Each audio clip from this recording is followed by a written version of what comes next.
I don't expect this to be very long, and it's alive. And I'll change the settings so you guys can go back and look at it. I was thinking about it, like, I think really the simplest explanation for why everything is messed up, the whole world, is no one's taking responsibility. It's that simple. We all think of ourselves as disconnected from our actions. And it's funny because, like, I mean, it's not funny, but, like, you see how they've pushed, what they call political correctness or whatever. It's an inversion. So, like, they're putting a big emphasis on what you're saying is very important. Now, that's true. What you're saying is very important. It's for different reasons than most of us think. But when you do that, you're so focused on what you're saying and what your thoughts are that you're not focused on what your actions are and what reactions those cause. So that's why, everyone just passes off the responsibility to do something about anything at all to someone else. And the vampires that run this world, they've done a great job at putting in these systems, these institutions, these bureaucracies, all these sorts of organizations, which obfuscate whose responsibility it is.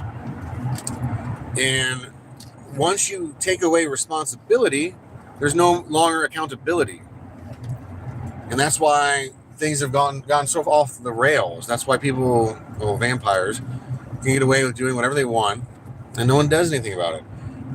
There's a common, I forget the term of it, but, like, there's this thing, I think it's in psychology or whatever, where if you're in a big city, like in New York, let's say, New York City, and someone's having a heart attack, they just got stabbed, they got hit by a car or whatever, and they need help. And what they noticed is people, more so than anywhere else, if they happen in a small town or wherever, people just walk on by. They won't do anything about it. And the thought behind that action is, well, it's not my responsibility. Someone else will do something about it. And that is where we are at as a civilization, as a people. We are at that stage. We are at, it's not my responsibility. There are other people closer to that problem. There are other institutions, organizations, whatever, that have that responsibility. It's not my responsibility, so I will do nothing about it. And thus, no one's ever held accountable to anything. So, what can you do about it, realistically? Because I understand not everyone, we're not all we're not all in positions of power. At least not power how people typically think of it.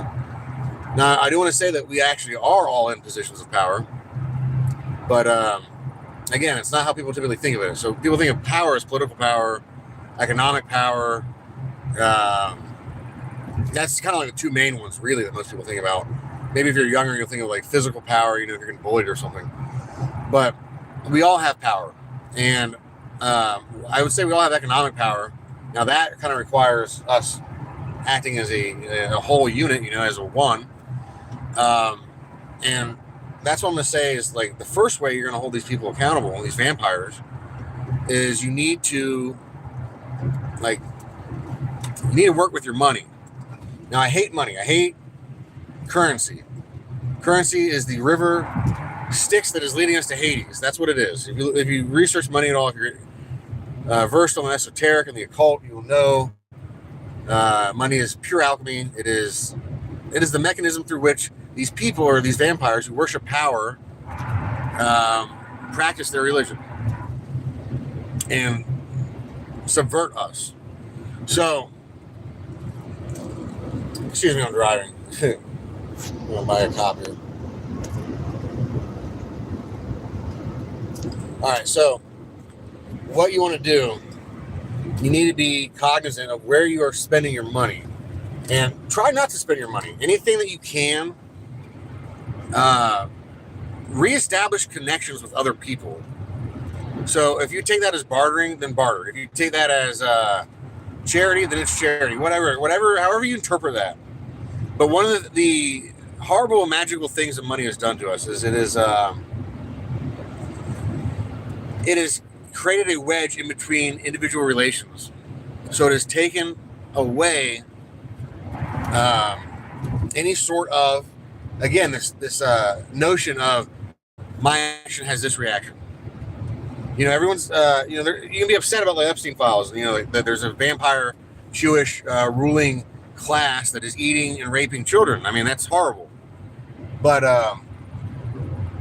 did we not ask for that when we've been employing slave labor to make these fucking cheap piece of shit sunglasses and everything else, and we sanction off on that? You know. Now that was also through the Jewish vampire class, through their stock market.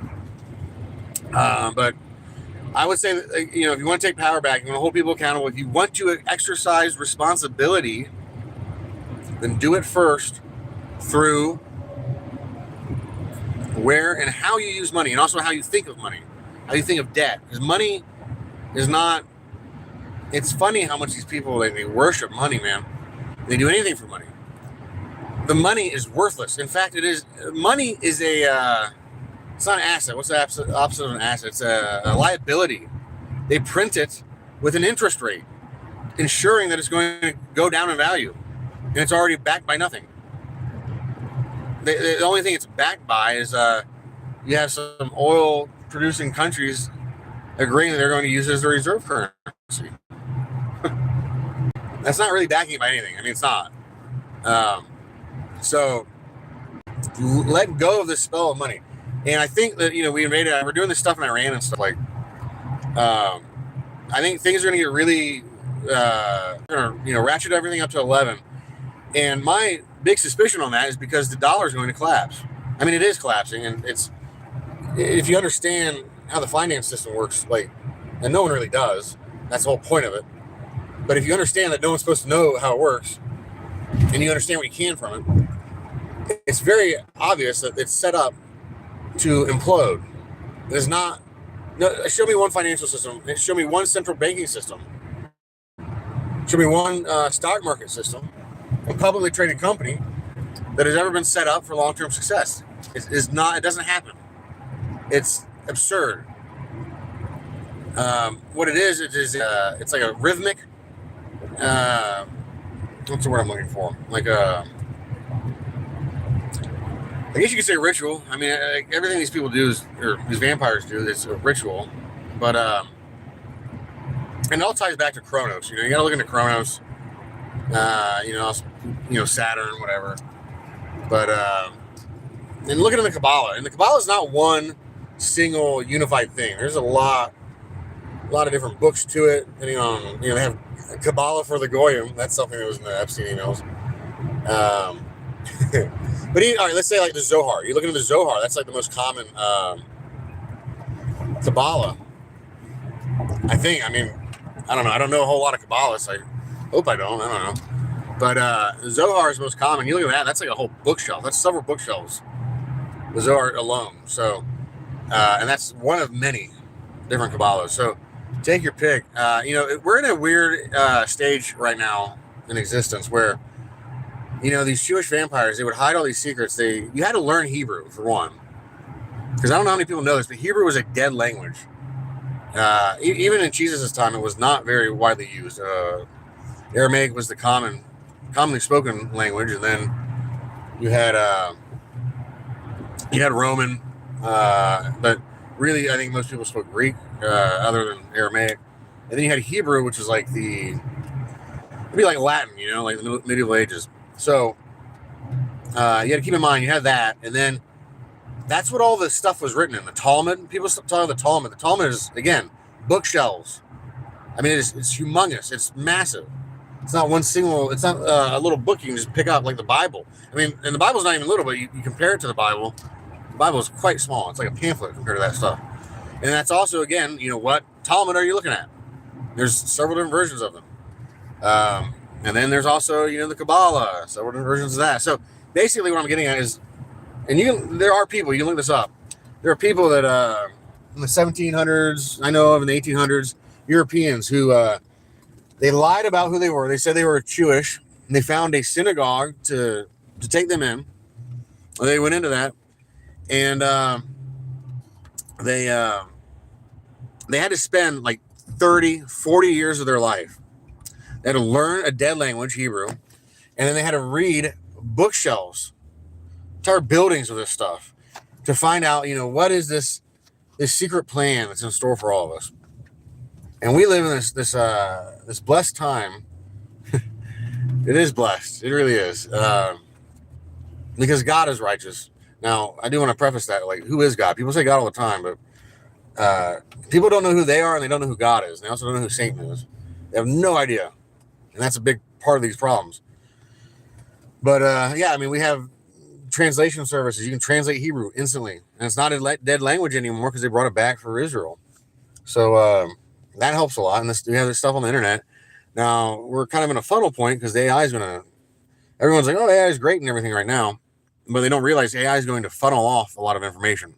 And I think that's one of the main reasons for it. So let me wrap up on all that stuff. So again, to just kind of bring everything back, the main issue, like the simplest way everything's messed up that I can explain it, is that there is a lack of responsibility.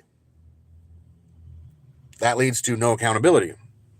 So take responsibility in your day-to-day life.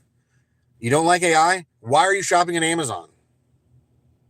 Why? Like, what is wrong with you? You are voting with your dollar. And I hate that phrase, but you are giving consent. You don't like what the government's doing and whatever. Why do you pay your taxes? Stop paying your taxes.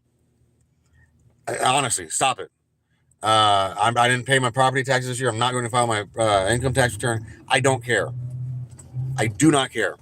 There's a spiritual war going on. There's a spiritual world all around us, and people are just so far got their heads in the sand about it. We have to start being responsible. And let me touch on my future for the channel here.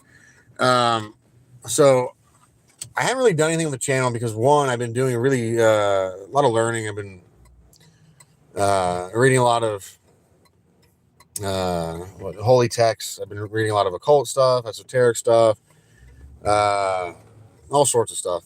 And that's been going on for a few years. But so I wanted to make sure I had like a good foundation of knowledge for that before I came back on here and started spouting anything. But more importantly, I know that there is censorship, and the things that I know, there are things that will put my life in real, honest to God danger. And I don't care because I'm not of this world. I am in this world, but I'm not of this world. So, this is just a little vacation for me in my existence, my eternal existence. Man, this traffic's all messed up here. Don't hit me, please. Thank you. All right. So what I'm going to do is I'm going to make videos, and it's just going to be like me talking. But I'm going to have, like I did this, I had what I wanted to say mapped out in my mind, and I might have it mapped out on paper depending on how complex it gets. But I'm going to talk about those things, and I'm just going to be I'm not going to censor myself at all. And what I'm going to do is I'm going to put that on my Telegram, because Telegram is the only platform I know of. Let this guy out. It's the only platform I know that, like, I'm not going to get censored on, or it's kind of least likelihood of me getting censored on. And I can upload, videos and stuff pretty easily. So my Telegram, the page that I'm going to be doing that on, it's D-Learning University. One word. D-Learning University. Go follow that page. I want to do that like maybe at least once a week. And what I'll do is I'll take those videos, my plan at least, is then I will edit them down to something short that will not get me censored or get my YouTube channel deleted. And I'll upload that censored trailer onto my YouTube. So then that way, I'm still having some engagement with like the main platform that people get their video files on, So, but yeah, go to my Telegram, D-Learning University. And thank you for watching. You guys have a great day. Have a good Sunday. How do I end this? I don't know. There we go.